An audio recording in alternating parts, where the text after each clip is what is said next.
Je vous recommande la boutique La Londoloise, c'est Judith Londolé. Si vous voulez être classe, chic, être habillé, être admiré. Parole de Mopao Mokonzi.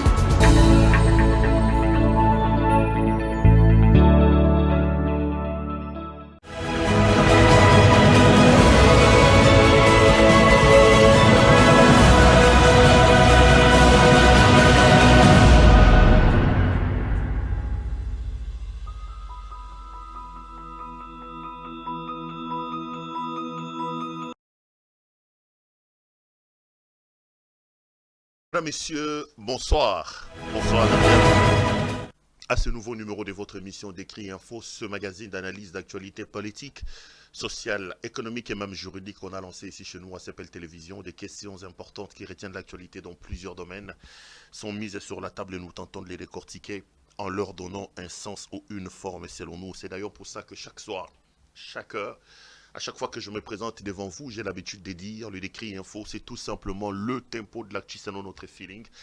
Ça veut dire notre manière à nous de voir les choses, notre manière à nous de les ressentir et notre manière à nous de les exprimer. Excusez-moi encore une fois de plus. Je commence à me rendre compte que je fais beaucoup cette erreur-là. Bon, évidemment, les émissions que j'ai fait, souvent, je le prépare. Je révise certaines de mes notes avant de commencer. Ça fait que parfois, je lance des émissions avec mes lunettes de lecture, alors que je vais plutôt changer. Bon, après, j'ai demandé à mon médecin de me trouver comment on appelle ça, double foyer, je crois, un truc comme ça, où je n'aurais pas besoin d'avoir des lunettes pour regarder de loin ou de près. Donc, je voudrais vraiment qu'on mette ça ensemble. Excusez-moi si ça vous embête. J'ai vu un téléspectateur m'appeler pour me dire, mais comment tu changes de lunettes? Moi, je vais changer de lunettes, évidemment, quand il faut lire. Mais là, je devais commencer, mais excusez-moi, parce que j'étais déjà... j'étais en train de lire avant de commencer, donc je me dois de changer mes lunettes. Alors, j'ai dit qu'à chaque fois que je viens, j'ai l'habitude de dire que c'est les tempos de l'actu selon notre feeling, parce que ici nous sommes dans le cadre d'un magazine d'opinion.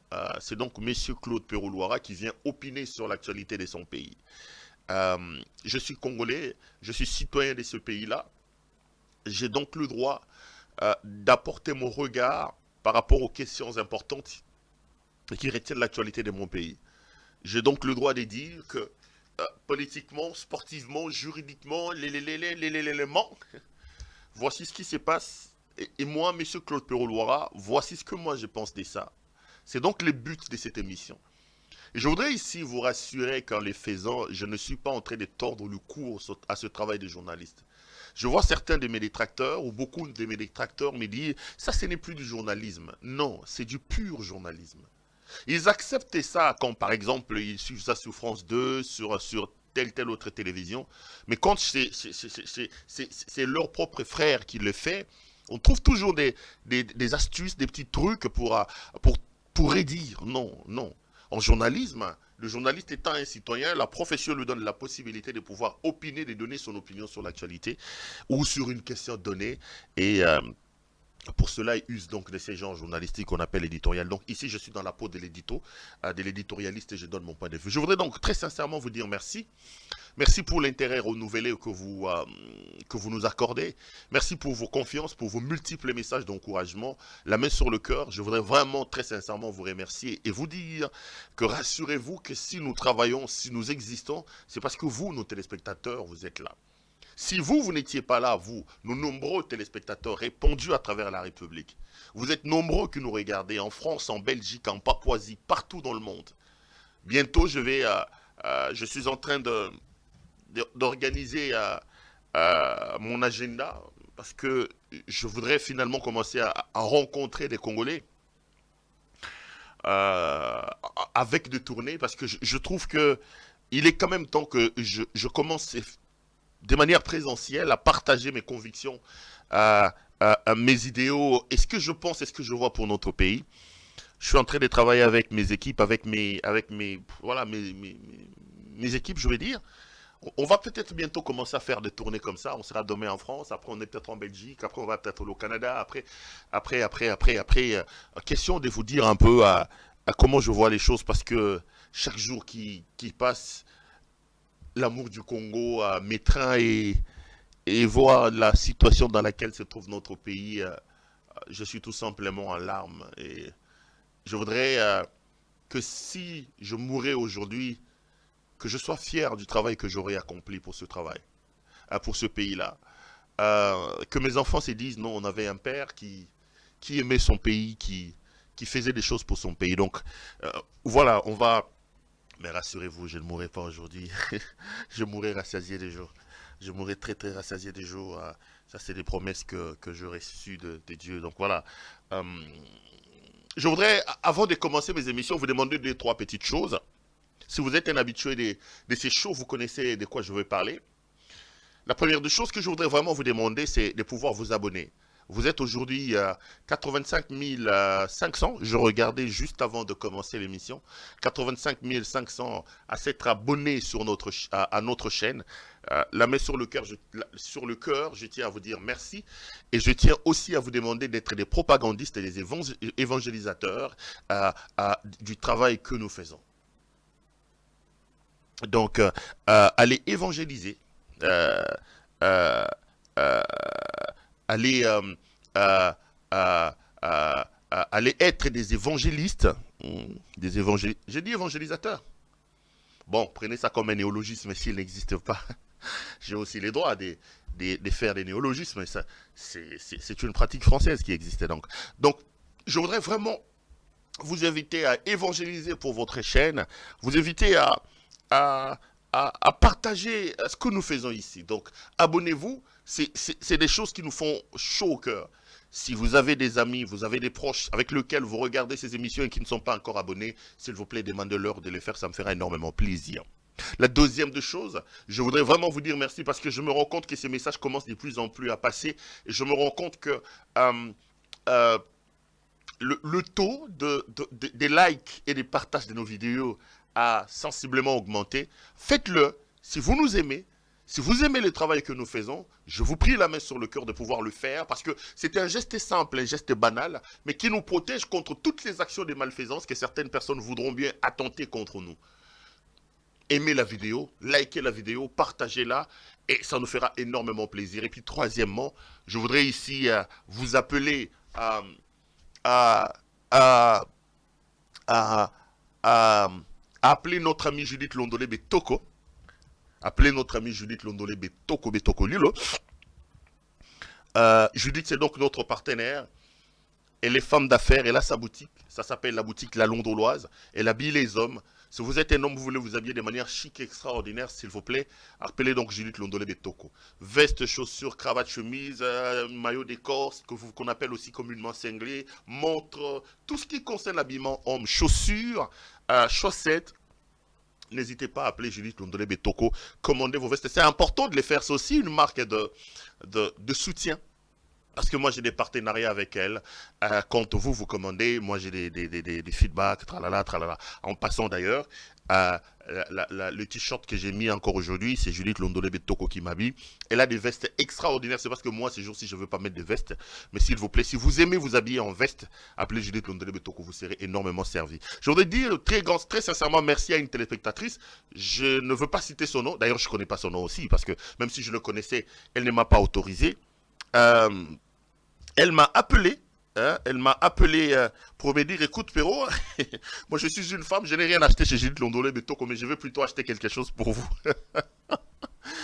Ce soir, Judith Londolé m'a appelé pour me dire qu'il y a une téléspectatrice de Belgique qui a appelé, qui a envoyé 100 €. Et elle a dit, de ces 100 € là que je trouve, c'est que je peux te donner avec ça. Ça m'a énormément touché. Ça m'a énormément touché. Je voudrais ici vraiment, je sais qu'elle me suit. Et puis elle m'a dit quelque chose. Excusez-moi, je ne sais pas si je suis en train de vous bouffer votre temps. On va parler de ce qu'on va parler. C'est aussi bien de temps en temps de sortir un peu du contexte pour nous permettre de se familiariser davantage.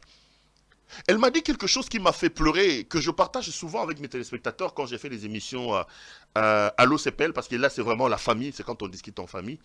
Elle m'a dit qu'elle était en train de me regarder avec son mari. Elle était en larmes. Et son mari lui a dit, ah, tika bango, bazala kakaboye. Eliezer Tambou, je la cite parce que c'est elle m'a dit, Eliezer Tambou, ayaka pe kakaboye. Obanda ko landaye, lelo aza wapi. Pero oyope lobita mususu akoma bon. Je ne sais pas. elle en a parlé. Mais ce n'est pas la première fois qu'on me dise ça. Je vous l'ai dit toujours. Moi, j'ai déjà reçu un coup de fil d'une maman qui m'appelle, qui me dit, est-ce que je peux prier pour toi? Elle prie et prie, et puis à la fin, elle me dit, mon fils, le travail que tu fais, ne nous fais pas comme Eliezer Tambo. C'est qu'Eliezer Tambo a fait. Je ne sais pas ce qu'Eliezer Tambo vous a fait.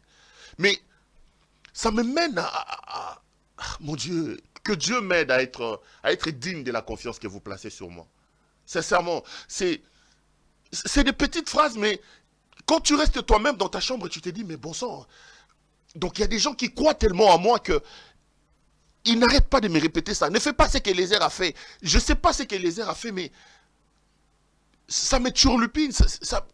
Je dis, Seigneur, fais-moi grâce d'être à la hauteur des attentes des gens, de ne pas décevoir.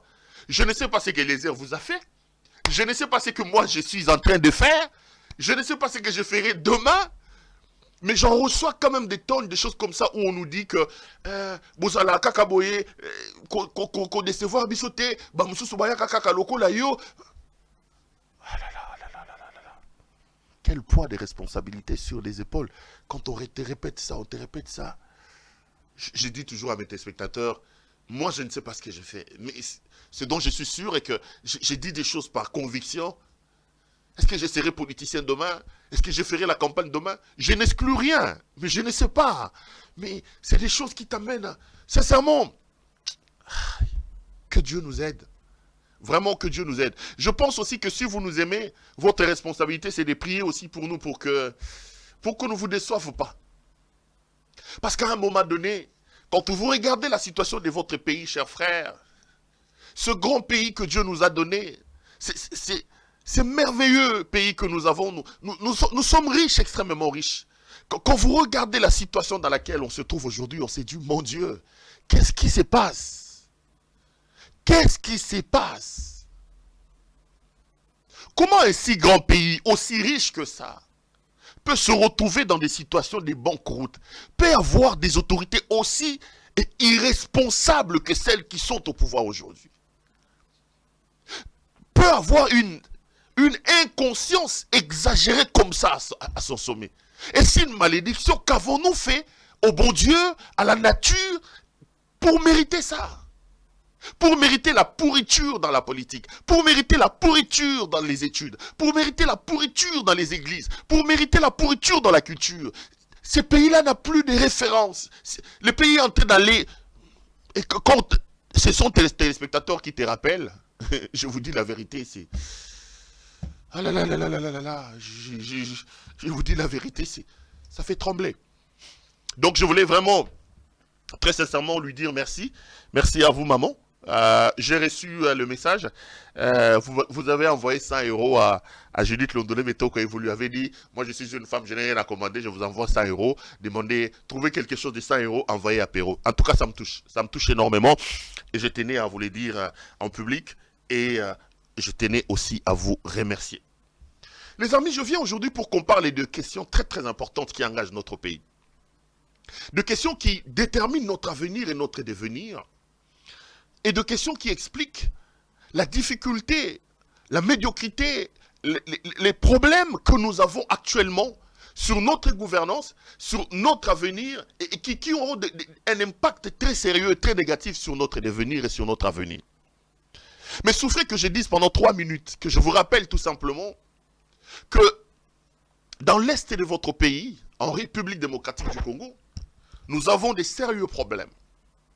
À l'heure où je parle, et ça fait quoi, 10 minutes, 11 minutes que j'ai commencé l'émission, ça brûle, ça massacre et ça viole.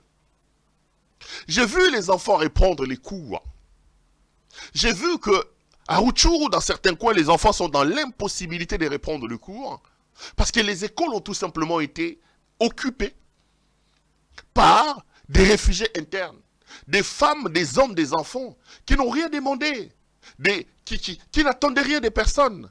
Mais seulement parce qu'ils sont des Congolais qui vivent dans ces situations-là, ils ont été dans l'obligation de quitter leur pays, de quitter plutôt leur maison pour fuir la guerre.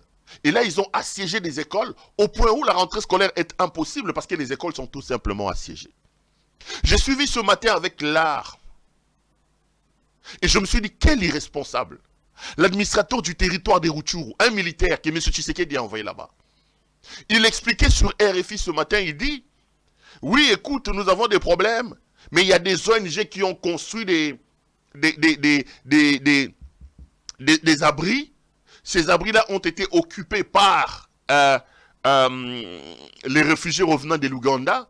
Nous allons discuter encore de ces ONG, avec ces ONG-là pour avoir la possibilité d'avoir d'autres abris, pour faire quitter des gens qui sont dans les écoles. C'est-à-dire que la République remet son sort entre les mains des ONG. Et vous avez l'administrateur d'un territoire qui est le représentant de l'État dans ce coin du pays, qui ne se prive pas sur un média international, sur une chaîne internationale, de pouvoir dire que nous allons encore discuter avec les ONG. Donc le Congo, le Grand Congo, est incapable de trouver des bâches et de construire des abris pour son peuple. Le Congo a les moyens pour donner chaque voyage à M. Tshisekedi de 2 500 000 $ pour qu'il aille assister à une fête de mariage qui ne nous engage en rien. Le Congo a des moyens pour que M. Tshisekedi prenne plus de 4 millions de $, qu'il aille s'amuser avec ses amis, avec ses courtisans à Marbella. Le Congo a de l'argent pour donner 3 millions de $ à Mosso, un individu, de payer 200 000 $, à André Mbata. Le Congo a de l'argent pour engraisser Bahati Lukwebo, pour payer plus de 40 000 $ un ministre. Mais le Congo n'a pas la possibilité de pouvoir construire des abris, des bâches pour ses citoyens. Et le comble des ridicules, voilà là où nous sommes tombés. Vous avez un administrateur du territoire qui lui représente l'État dans ce coin, qui vient exprimer la faiblesse en public de tout un État. Comme on est dans un domaine de jouissance, les gens ne sont même pas prêts à s'émouvoir. Mais je me dis, mon Dieu. Et j'ai appris que le Rwanda, accusé de soutenir le M23, a distribué des kits scolaires aux enfants de ce coin de la République, alors que leur propre pays, leur propre gouvernement n'a rien fait. Chaque jour qui passe, vous allez vous rendre compte de l'inutilité du régime Tshisekedi. C'est un régime inutile. Un régime inutile. Je vais le démontrer dans les lignes qui suivent. Parce qu'en réalité, les spécialistes des Sciences Po vous diront que, scientifiquement parlant, pour avoir un État, l'État a des éléments constitutifs qui font qu'on puisse dire que c'est un État. Traditionnellement, il y en a 3. On parle du territoire, on parle de la population et on parle d'un gouvernement. Quand vous avez la constitution de ces 3 éléments-là, donc vous avez un territoire, le Congo, 2 345 410 km², vous avez une population, les Congolais, 450 tribus, ethnies à peu près, et vous avez un gouvernement, malheureusement, celui qui est là, c'est un gouvernement des jouisseurs, des incompétents, dirigé par un incompétent qui s'appelle Félix Antoine Tshisekedi Tshilombo, mais c'est quand même un gouvernement. Et la constitution de ces 3 éléments amène donc à dire que nous sommes un État. Il y a aussi un autre petit élément que certains ajoutent, c'est la souveraineté, c'est-à-dire la reconnaissance des autres.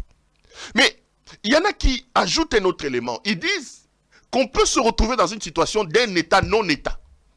Vous êtes véritablement un État parce que vous remplissez ces 3 éléments-là, mais vous ne pouvez pas être considéré comme un État. Vous êtes dans une situation d'un État non-État quand l'État est dans l'impossibilité de remplir ses missions régaliennes.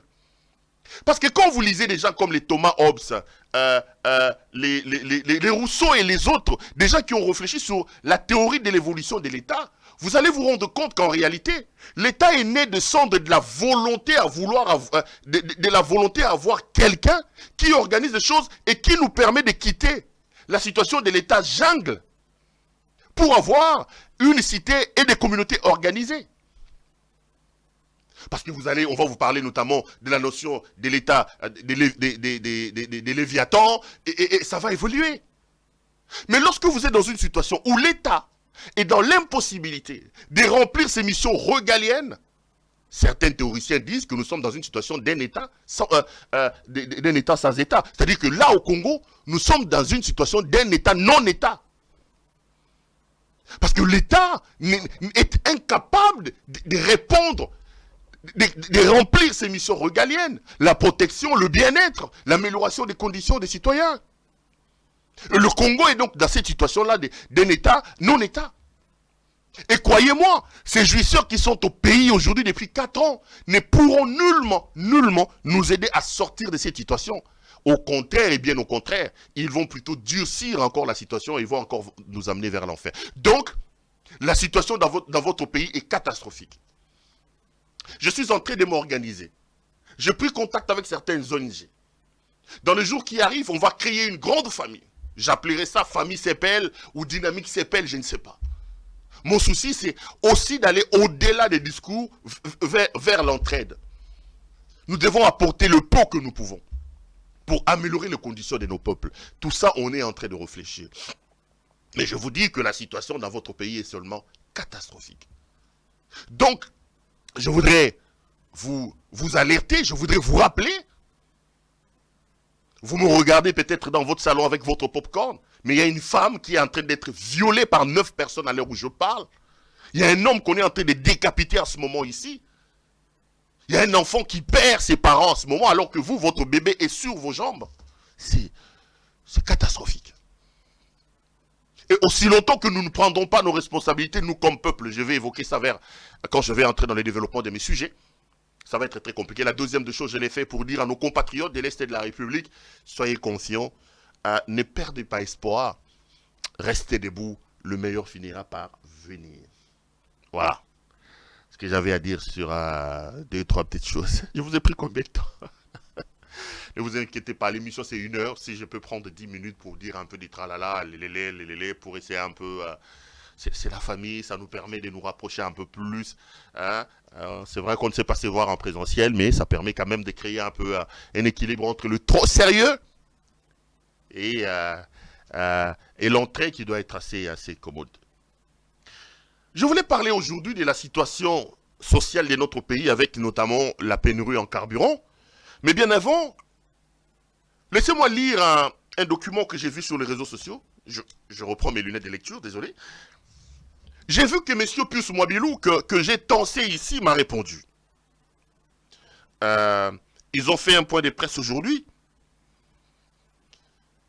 Il a fait faire un point de presse aujourd'hui à Kinshasa. J'ai le résumé du point de presse. Je vais juste lire 2-3 lignes. J'en parlerai très légèrement et puis on va aller à notre sujet du jour. Monsieur Pius Mwabilou, je vois ici, c'est son parti politique, point de presse. Madame et monsieur de la presse, bonjour. Laissez-moi lire 2-3 paragraphes. Nous sommes très heureux de vous recevoir dans ce cadre.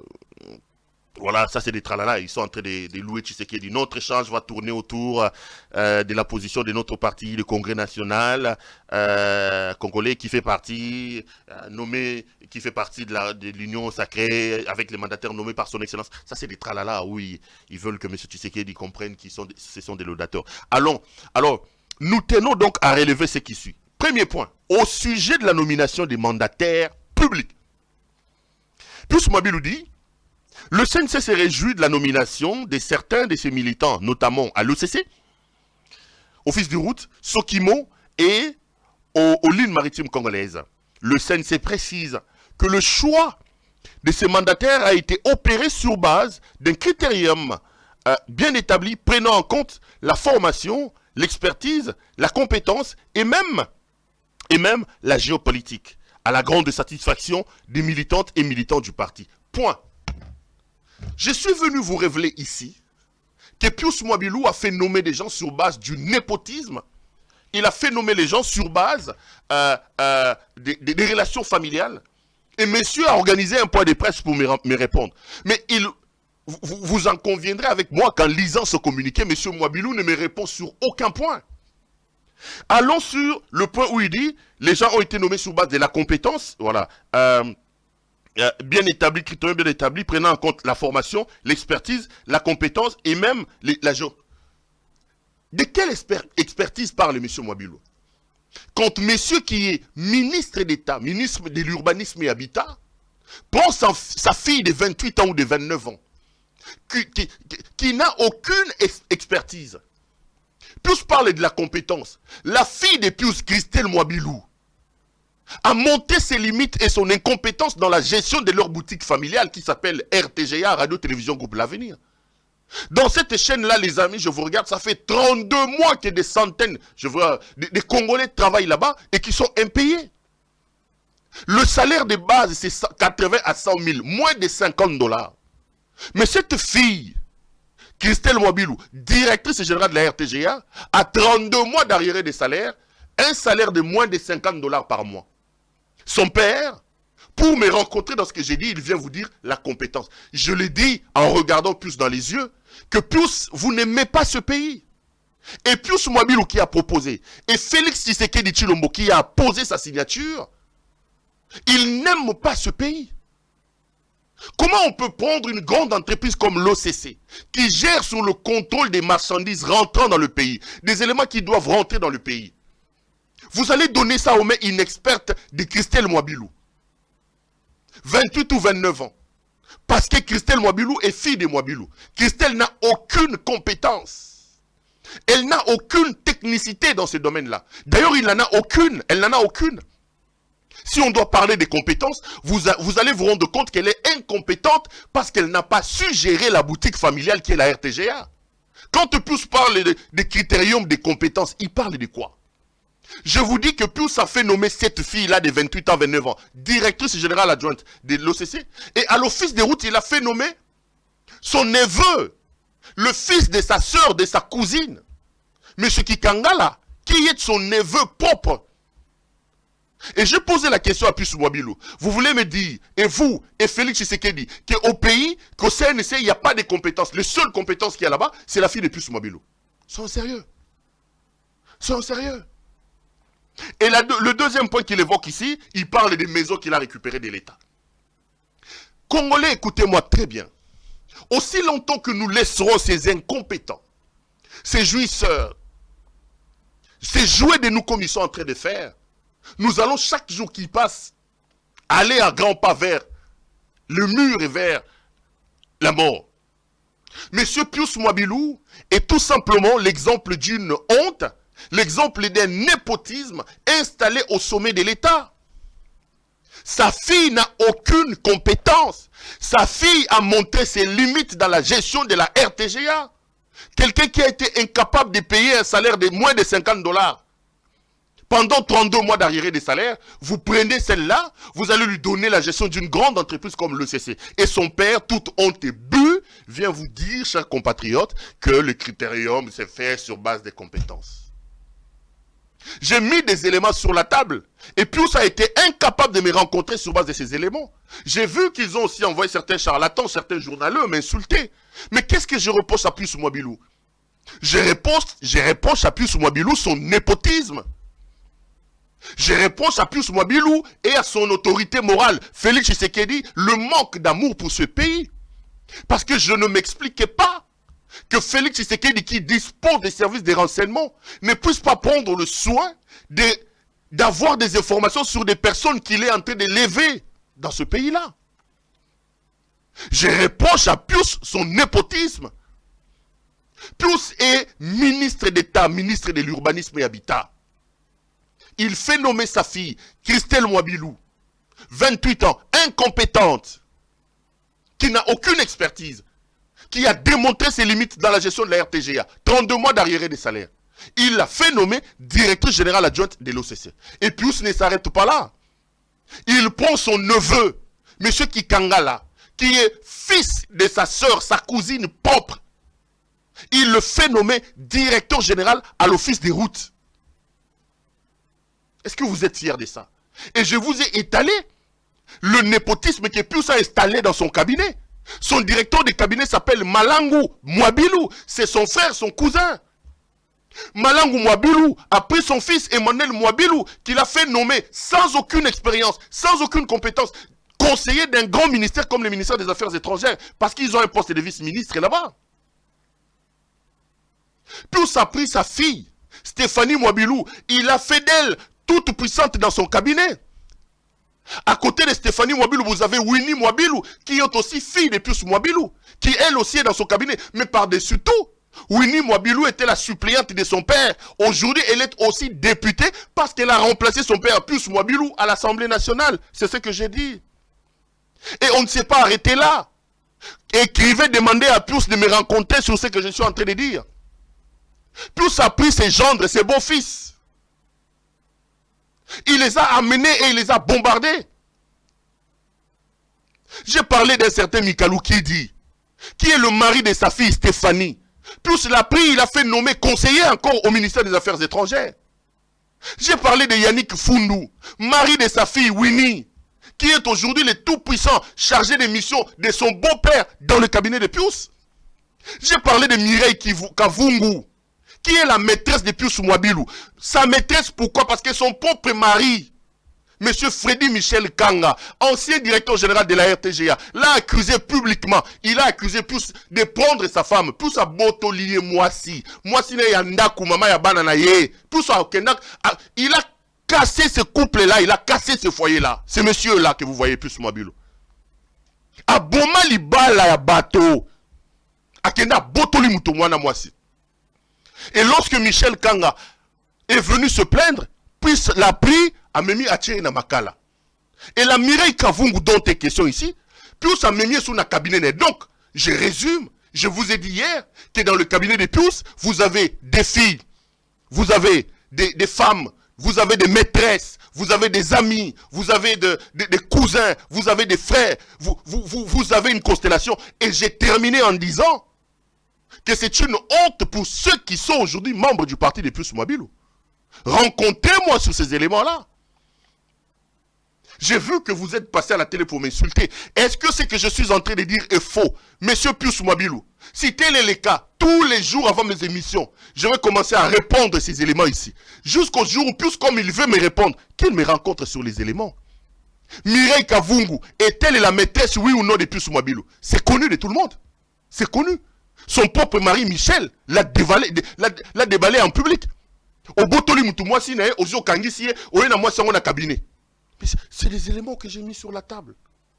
Mais au lieu de me rencontrer sur ces éléments-là, Pius Mwabilou a plutôt envoyé les gens à la télévision pour m'insulter. Et ils ont organisé une conférence de presse aujourd'hui où ils ne parlent que de... Ils disent, oh non, des gens... Attendez les amis. Dites à Pius Mwabilou Mbayou Moukala de me rencontrer sur base des éléments que je pose sur la table. Est-ce que je suis en train de mentir? Parce que là, ils ne le disent pas. Il ne peut pas prendre sa fille incompétente de 28 ans, 29 ans et la faire nommer. Ici, je tiens Monsieur Félix Tshisekedi. Monsieur Félix Tshisekedi, vous payerez. Vous allez payer la destruction de mon pays. Retenez ce que je vous dis. Félix Antoine Tshisekedi Tshilombo. Le népotisme, la destruction accélérée que vous êtes en train de faire dans ce pays-là, vous le payerez. Et si vous ne le payez pas, vos enfants les payeront. Vous n'allez pas manger tout l'argent que vous êtes en train de payer là en paix. Vous ne le mangez. Même l'esprit de votre père se lèvera contre vous. Même l'esprit de votre père. Un président de la République n'appose pas sa signature dans un document n'importe comment. Aujourd'hui, vous avez une présidence de la République, Moutounio Sotoza n'a pas donné à ça l'IPK. On ne distribue pas les dossiers. Nullement. On ne distribue pas les dossiers. Tout le monde a son dossier. Il voit le président. Mokondi, Mokondi. Tout le monde a son dossier. On a installé la médiocrité au niveau le plus élevé au sommet de l'État. Vous payerez ça. Les Kimbangu, les Kipavita, les Tchentshisekedi vont se réveiller. Pillez comme vous pillez. Vous payerez ça. La nature est juste. La nature paye. Vous allez payer ça. Continuez. Les amis, je voulais qu'on parle d'une situation catastrophique. À l'heure où nous parlons, il est impossible de se déplacer à Kinshasa. Il n'y a pas de carburant. Les véhicules font la queue dans les stations. Les avions n'arrivent plus à assurer leur rotation. Ça fait plusieurs jours que nous n'avons pas de carburant. Et vous avez un ministre qui s'appelle Didier Boudimbo. Je voudrais m'attarder sur ces messieurs-là aujourd'hui. Lui, il est ministre des hydrocarbures. Mais avant de parler de Didier Boudimbo, l'année passée, je ne me rappelle plus, je ne sais pas si c'était au mois de novembre, moi, je ne sais pas moi, l'année passée 2021, je crois, j'ai fait une émission avec Didier Boudimbo. C'était une émission collective. J'étais avec mon ami Élisée Odia et Jessie Kabassele de la RTNC. Je vous pose cet extrait de quelques questions que j'ai posées à M. Boudimbo. Regardez, vous, Congolais, votre ministre des hydrocarbures, et je veux revenir pour développer mon sujet. Si la réalisation est bien prête avec moi, suivez Didier Boudimbo. et on revient. On a eu le temps de pouvoir prendre des formations parce qu'en arrivant, quand l'ordonnance est sortie, on a contacté le secrétaire général, qui est encore secrétaire général actuellement des hydrocarbures, M. Christian Kankou, pour prendre des formations. On a pris des formations, mon équipe et moi, pendant 2 semaines pour essayer de comprendre c'est quoi les hydrocarbures, c'est quoi les enjeux, c'est quoi l'aval, c'est quoi l'amont pétrolier. On a appris, et je pense que ça aide au moins. Monsieur le ministre, vous avez parlé d'une formation de 2 semaines. Je suis curieux de savoir quels ont été les modules.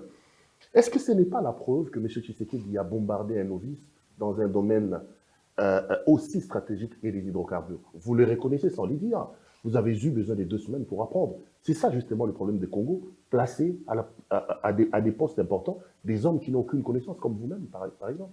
Et je pense que, vous le savez, peut-être, je ne sais pas, avant d'être journaliste, vous avez fait une formation avant, peut-être, mais il y en a qui n'ont pas fait de formation avant, mais qui avaient une vision et qui sont venus, ils ont fait ce qu'ils devaient faire. On va prendre un secteur aussi important que celui-là, donner un novice, et il nous dit publiquement qu'il a pris 2 semaines pour comprendre son ministère. Donc mon pays, les hydrocarbures de mon pays sont dirigés par quelqu'un qui me dit qu'il a pris 2 semaines pour comprendre le secteur. C'est grave, monsieur le ministre. Pas du tout. Là, ça veut dire une chose, c'est que nous sommes là. On ne se dit pas que nous sommes les meilleurs, mais on veut changer les choses. Nous sommes là pour changer les choses. Nous ne sommes pas là pour faire la gueule, pour se mettre à parler, pour dire des choses. Chers compatriotes, vous ne rêvez pas. Vous venez là de suivre votre ministre des hydrocarbures qui s'appelle Didier Boudimbo. Ministre des hydrocarbures. Aujourd'hui au pays, les avions ne décollent plus.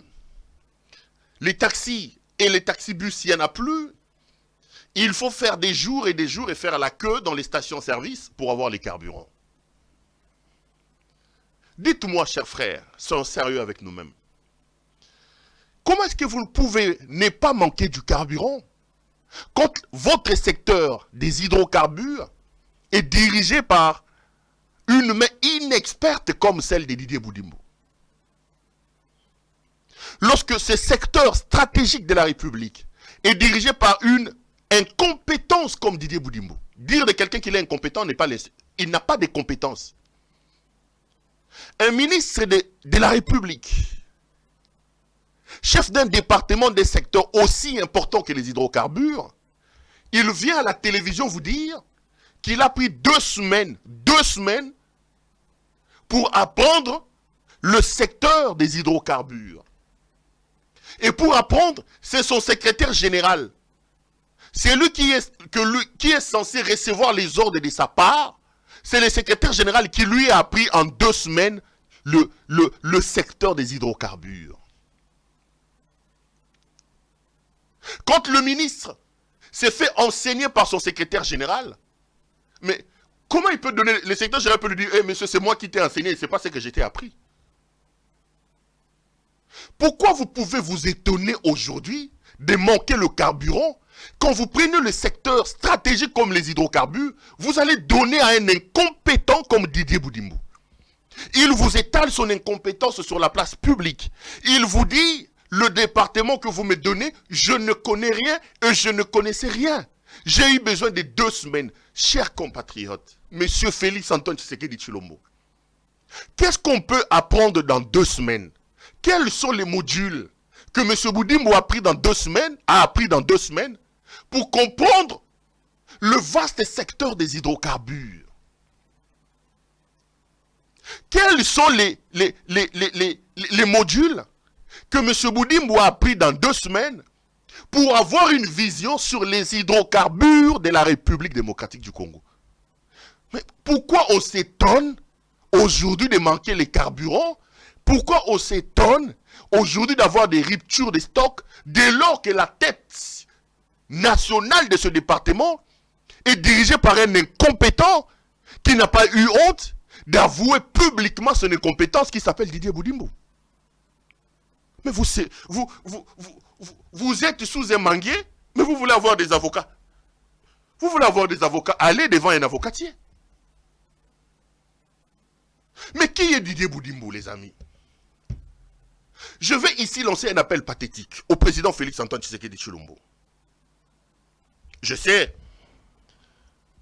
que le président Félix n'est pas là pour le bien du pays. Le président Félix est là pour son propre intérêt.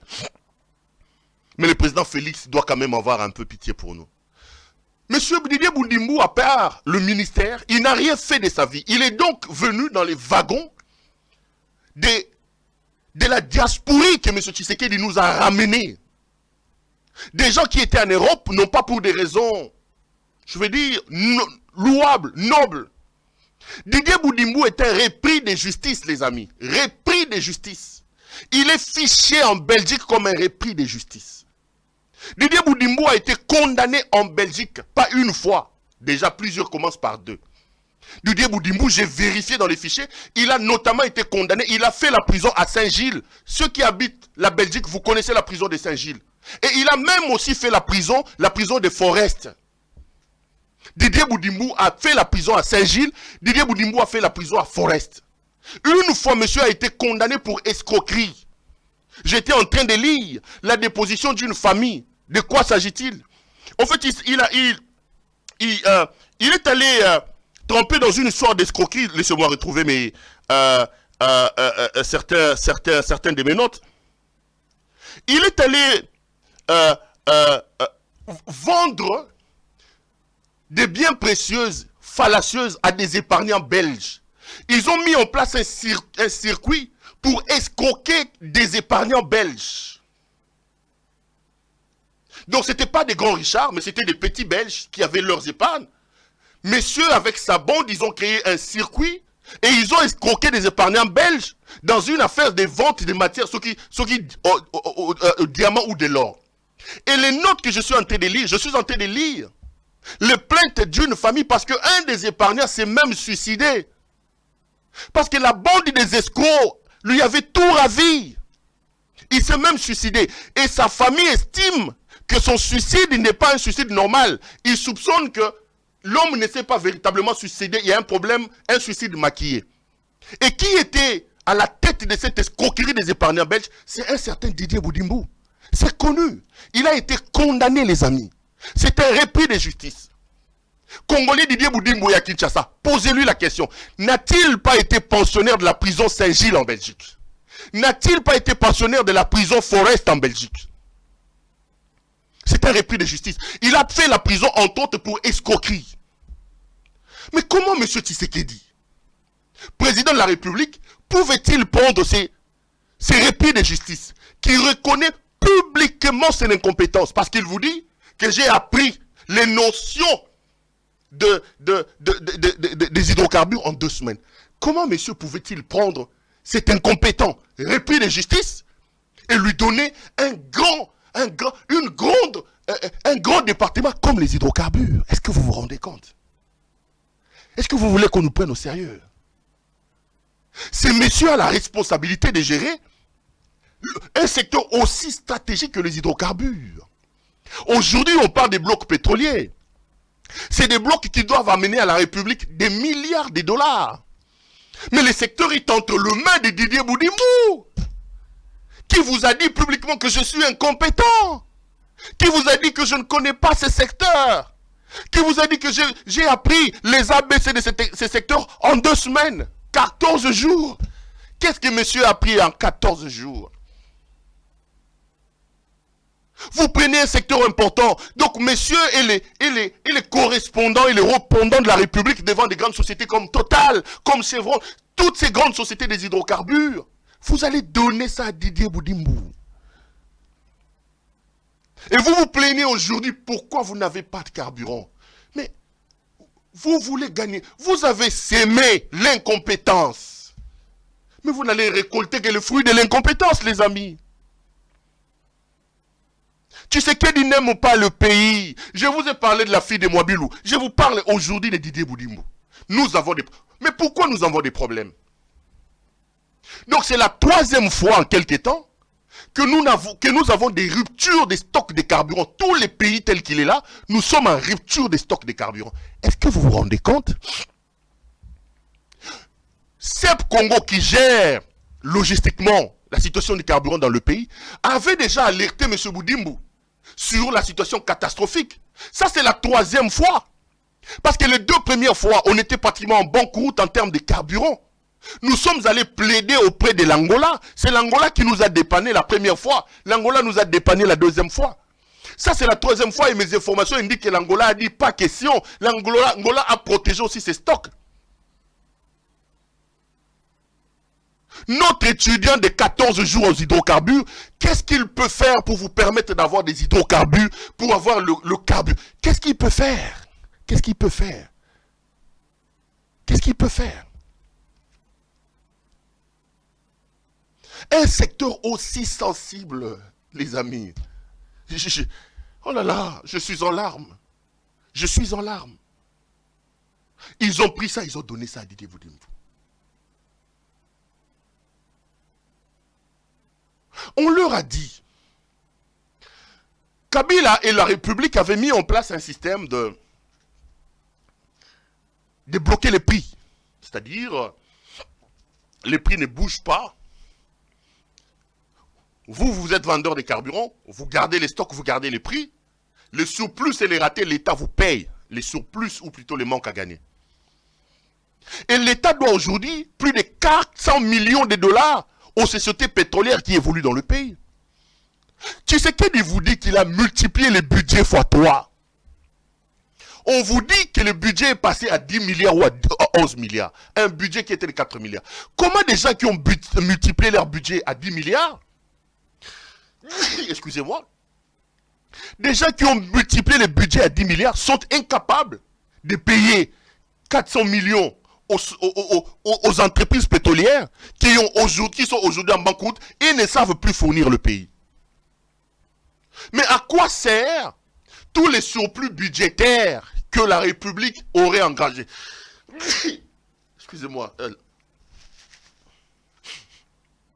Vous avez un budget de 10 milliards, mais vous êtes incapable de payer vos charges. Il faut être Félix Tshisekedi pour comprendre ça. Et moi, j'ai discuté avec certains responsables, certains connaisseurs de ce domaine. En réalité, ils se disent, ces gens sont là pour leurs propres intérêts. Ils peuvent organiser une sorte de surchauffe dans le marché pour obtenir le paiement de 400 millions de sociétés pétrolières et avoir des commissions. Et entre-temps, c'est le Congolais qui souffre. Le Congolais qui souffre. Ils ont pris un pensionnaire de la prison Saint-Gilles, de la prison Forest, vous qui habitez Belgique, allez vous renseigner, qui s'appelle Didier Boudimbo, on lui a donné un grand secteur comme... Vous savez, avant qu'il lance des mandats d'avis, de recherche et des mandats d'amener, j'étais à Lumumbashi, on m'a dit qu'il y a un mandat d'amener contre moi. La justice a émis un mandat d'amener contre moi.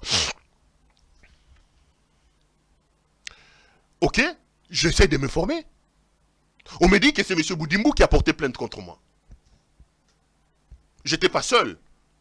Boudimbo a porté plainte contre Pero Louara, Peter Tiani et M. Lufrance Kouzekissa, à qui je renouvelle d'ailleurs ma solidarité et mon soutien, parce qu'il y a encore un autre mandat d'amener contre le journaliste Lufrance Kouzekissa, évidemment. Nous sommes dans la politique de Maloko, quand on a Félix a décidé à retourner sur Maloko. Je vérifie pourquoi M. Boudimbo m'a porté plainte. Je vais me rendre compte que Boudimbo m'a porté plainte en réalité. Parce que j'ai fait une revue de presse. Ce n'est même pas moi qui ai dit, c'était une revue de presse. Boudimbo a été arrêté, amené à l'ANER. Il a passé la nuit à l'ANER. Et les médias ont repris l'article. Certains médias ont estimé qu'il a été arrêté pour un problème d'argent, d'autres ont estimé que c'était pour un problème de sécurité. Moi, j'ai pris ces journaux, je les ai amenés sur la table. Et j'ai relayé ces informations. Sans engager ma responsabilité. Mais comme ils avaient besoin de me faire taire, ils ont donné l'ordre à Boudimbo d'aller me porter plainte.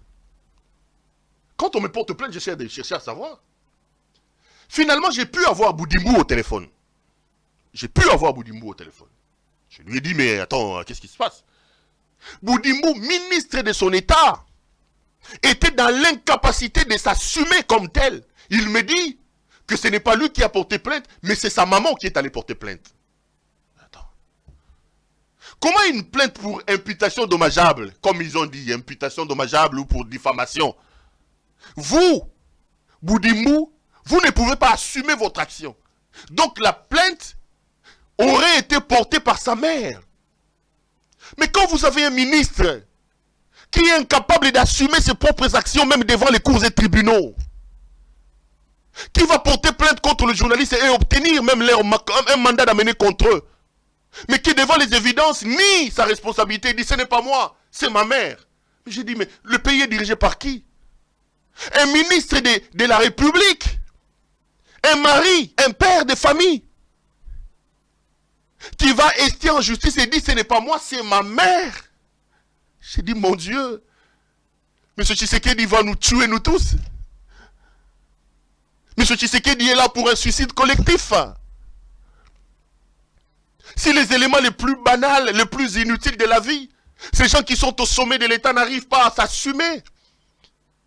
Donc moi, j'ai eu des déboires en justice parce que Boudimou estime que c'est sa maman qui est allée me porter plainte et lui, Boudimou, ne veut pas assumer sa responsabilité par rapport à la plainte qui a été portée contre nous. Est-ce que vous pensez qu'un homme comme ça, incapable de s'assumer, qui va rester en justice contre 3 journalistes connus dans ce pays-là, après il dit ce n'est pas moi, tout est honte et but, monsieur dit que c'est ma mère qui a porté plainte. Vous pensez qu'un homme comme ça peut assumer la responsabilité d'améliorer les secteurs du carburant et des hydrocarbures de ce pays? Vous pensez? Vous pensez? Vous pensez? Il est incapable d'assumer, d'assumer ses propres actions. Et c'est à celui-là que notre Tshisekedi national est allé donner le secteur des hydrocarbures. Congolais, vous êtes mal barrés. Laissez-moi vous le dire en vérité, comme ça. Congolais, vous êtes mal barrés. Ce qui se passe aujourd'hui dans le pays est une gestion criminelle en bande organisée. Ce qui se passe dans notre pays aujourd'hui est une gestion criminelle en bande organisée. C'est un suicide collectif décidé par ceux qui sont au sommet de l'État. Si nous laissons cette léthargie, si nous sommes un peuple amorphe, ces jouisseurs et ces incompétents vont nous amener, nous tous, nous, nos familles, nos enfants, notre avenir et notre devenir vers la mort. La mort est déjà là. Tu sais qu'il nous a déjà poussés vers la tombe. Maintenant, qu'est-ce que nous attendons pour se lever contre ces gens qui sont au sommet de notre pays? Aujourd'hui, je suis convaincu, je rejoins Alain Bolodjoa, qu'il faut une révolution pour balayer ces hommes. Ce qui se passe à la tête de ce pays-là est une gestion criminelle en bande organisée. C'est une gestion criminelle, mais en bande organisée. Le peuple doit prendre ses responsabilités. Ici, je vais lancer un appel pathétique à M. Martin Fayulu Madidi. Je vais parler de Joseph Kabila Kabange. Je parle de Moïse Katumbi Chapwe.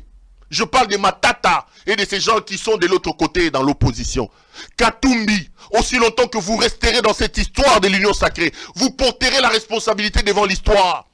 Martin Fayulu, Joseph Kabila, votre calme devant l'incompétence de ces gens qui nous amènent nous tous vers la mort, vous porterez la responsabilité. Vous serez tenus responsables de l'inaction devant les actes criminels de ceux qui sont au pouvoir aujourd'hui.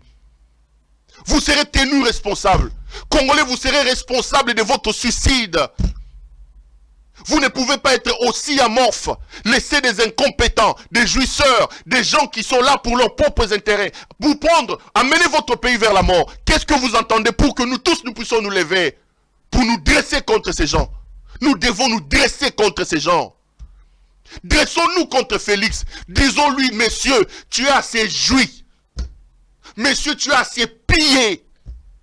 Tu as assez pillé. On en a marre. Nous n'en pouvons plus. La République a des problèmes de carburant. Lui prend des avions. Il prend ses courtisans. Il prend l'argent. Ils vont jouir en Belgique comme si de rien n'était. 3 mois, 4 mois. Bounagan est toujours bloqué. Mon Dieu. Mon Dieu.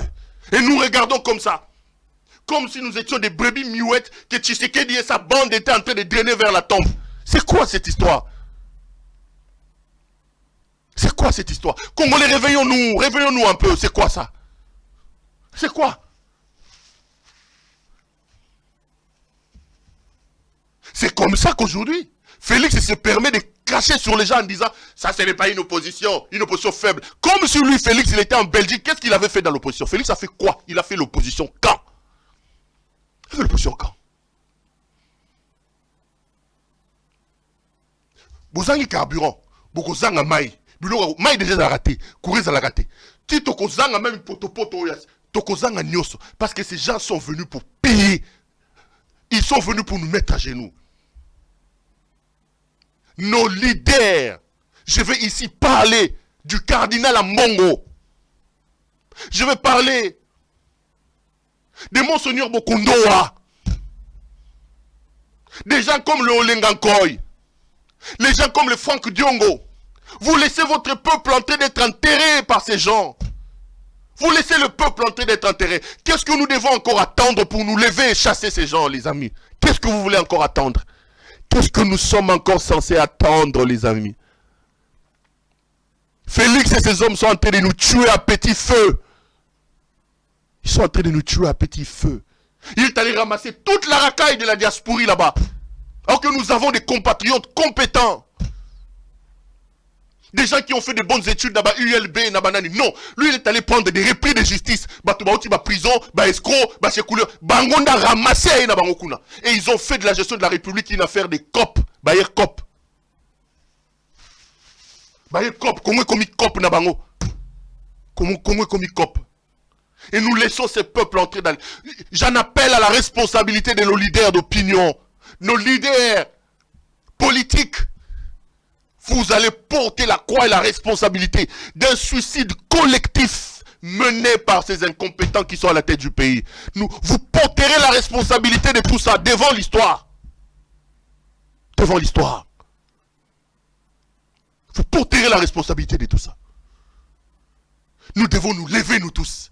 Que l'on soit militaire, que l'on soit policier, que l'on soit civil, que l'on soit religieux, que l'on...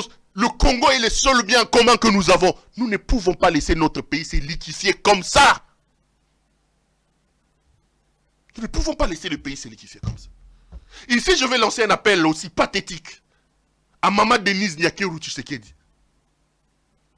Maman Denise connaît le respect et la considération que j'ai pour elle. Elle le sait.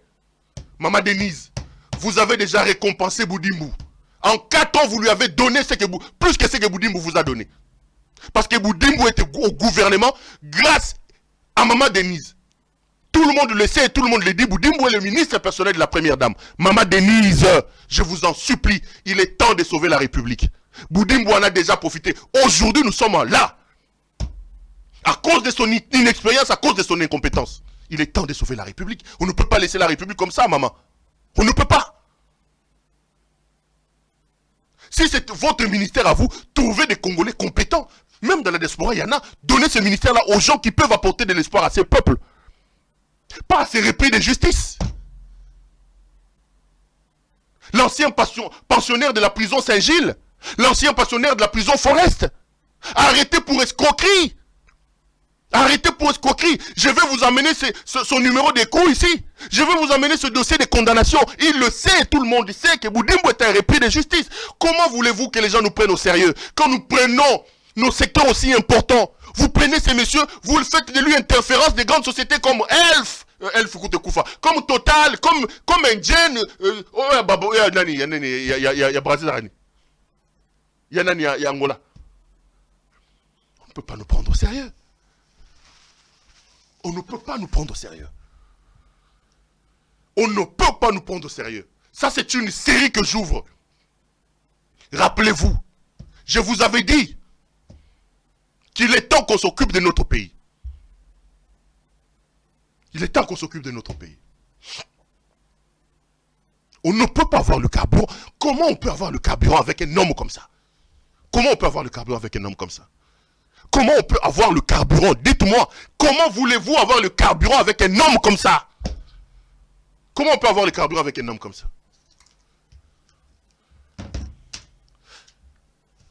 J'ai des larmes, les amis. Ce qui se passe dans ces pays-là est inacceptable. Laissez-moi vous dire une chose. Je vais revenir sur ça largement demain. À l'heure où je suis en train de faire cette émission, une scène des Far West se déroule en ce moment ici, à la cité de Loïa. La République est en train d'être déshabillée par M. Tshisekedi. Il y a des sociétés étrangères qui ont envoyé l'argent au Congo. Parmi ces sociétés, vous avez Caterpillar, vous avez Bombardier, vous avez même Glencore.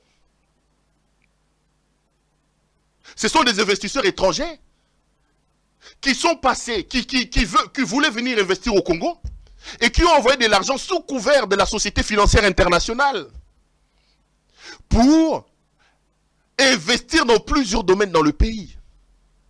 Cet argent est déjà arrivé avant que Kabila ne parte. L'argent était logé dans un compte à la banque et la banque avait la responsabilité de créditer les comptes commerciaux aux besoins et au prorata des besoins de ces gens-là. Le premier lot était déjà vers la BCDC. Quand la BCDC a été vendue vers Equity, la Banque Centrale, un truc comme ça. Kabila, en partant, il a laissé cet argent-là. Tshisekedi est arrivé, il a engagé sa responsabilité personnelle. Sans aucune justification, il a vidé le compte de ces sociétés-là. 87 millions de dollars ont été vidés. Un détournement au sommet de l'État. Tshisekedi a détourné 87 millions de dollars. Ces gens-là ont commencé à se plaindre. Je veux revenir avec des documents et tout. Ces sociétés-là ont commencé à se plaindre. Ils ont mis la pression. Et au moment où je vous parle, certains biens de M. Tshisekedi, notamment en Espagne et en Belgique, ont été bloqués. Le Canada, notamment, a réussi à obtenir le gel de certains biens de M. Tshisekedi. J'ai des adresses. Il s'agit notamment des villas. Je viendrai vous dire tout ça ici. Ayant peur de ça, ça fait 2 semaines que Tshisekedi a organisé des négociations pour libérer cet argent-là. Et ils ont demandé à la Banque centrale de prendre 87 millions dans une situation non expliquée. Il y a Sazwa qui est déjà lié. Et la banque a récupéré cet argent. À l'heure où je parle, l'argent se trouve au pavillon 6 de la cité de Loïa. Mais pour remettre cet argent-là, ça fait 10 jours que c'est dans cette affaire que le procureur Victor Mumba a été séquestré pour 1 semaine. Je l'ai dit ici, j'ai vu les gens écrire des communiqués. C'est faux, Mumba a déjà été retraité. Mumba a été retraité, Mumba a été remplacé par un autre procureur qui a prêté serment. Allez demander, Mumba n'a jamais fait la remise des reprises. Vous avez vu Mumba venir contredire ce que j'ai dit? Vous avez lu un communiqué de Mumba qui a dit qu'il n'a pas été séquestré? Mumba a été séquestré 1 semaine à cause de ses dossiers. Mumba, entre autres, dans ce 2 ou 3 dossiers, parmi lesquels celui-ci. Il ne peut pas faire la remise des reprises. Posez la question au nouveau procureur. A-t-il déjà fait la remise des reprises avec Mumba? Vous avez vu ça dans quelle télé? Victor Mumba est encore dans ses dossiers. Je suis venu, je vous ai dit ici que j'ai écrit un article. J'ai vu, ils ont recruté des gens. Non, pas Mumba. Est-ce que vous avez vu Mumba me contredire? Ceux qui ont les numéros du procureur Mumba, posez la question à Mumba. Ils amènent 87 millions. Les lots de Tolba, pour m'appeler ça va tout 87 millions de ils veulent encore récupérer un peu d'argent dans les... Tous les vautours que vous connaissez un peu autour de Tshisekedi. Si on va détourner, comme est-ce qu'on va exiger sous bâton, mais soyons sérieux. Mais comment on peut nous prendre au sérieux? Comment on peut nous prendre au sérieux? Et aujourd'hui, j'apprends, pour m'appeler ça, on va comme au nom, ok, on va récupérer l'argent, mais quelles sont les garanties que nous, on va récupérer les biens de M. Tshisekedi qui ont été saisis? Mais pourquoi M. Tshisekedi a mis sa main en bon abattu? Pourquoi M. Tshisekedi a mis son... Là où je vous parle, l'ambassadeur du Canada est en train de négocier avec eux sur les garanties qu'ils doivent donner pour que Tshisekedi récupère. Calmez-vous, c'est un dossier, un gros dossier. Je viendrai. Bon, c'est comme Matina Souka. Je viendrai. Quelle honte. Quelle honte. Remettez l'argent d'autrui. Vous avez demandé à Madame Mboulou de prendre 87 millions qu'il a déjà ramené là-bas. Bon, c'est quoi le problème? Remettez l'argent d'autrui. Vous êtes là pour détourner. Pour vous, votre gestion à vous, c'est ça la gestion. Moi, on a pavillon 22 à Cité de Loïa. On a pavillon 22, mais on a pavillon 26. 87 millions qui sortent comme ça des circuits bancaires, sans aucune, pour combler un détournement, une forfaiture organisée au sommet de l'État.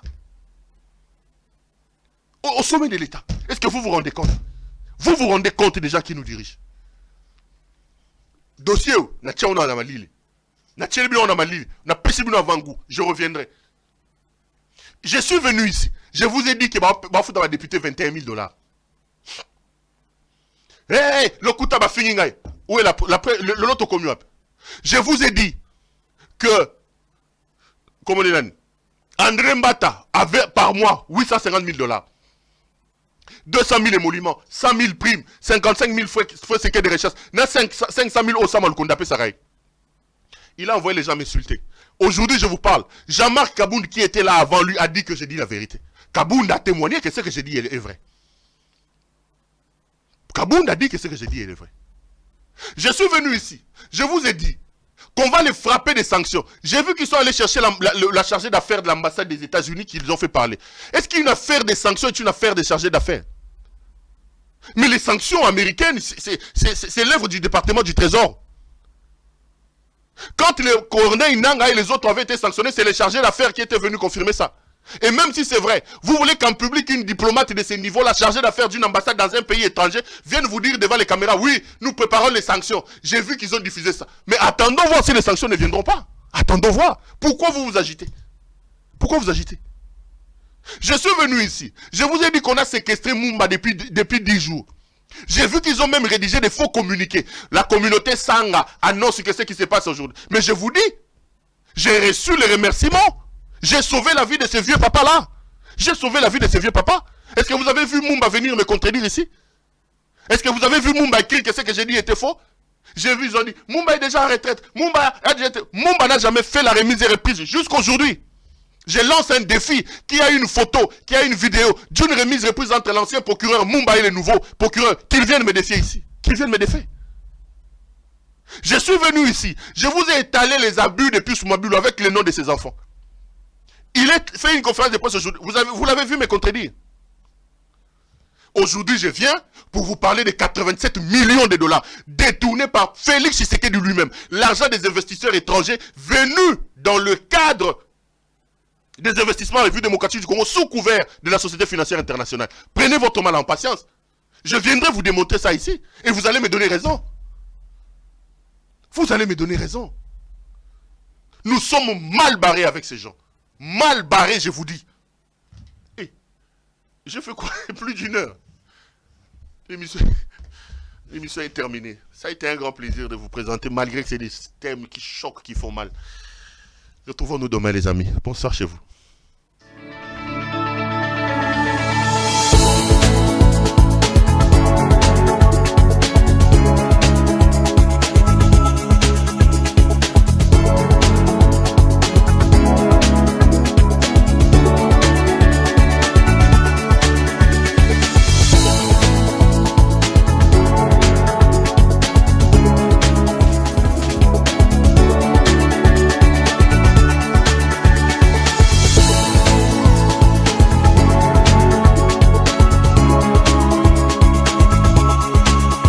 Je vous recommande la boutique La Londoloise, c'est Judith Londolé.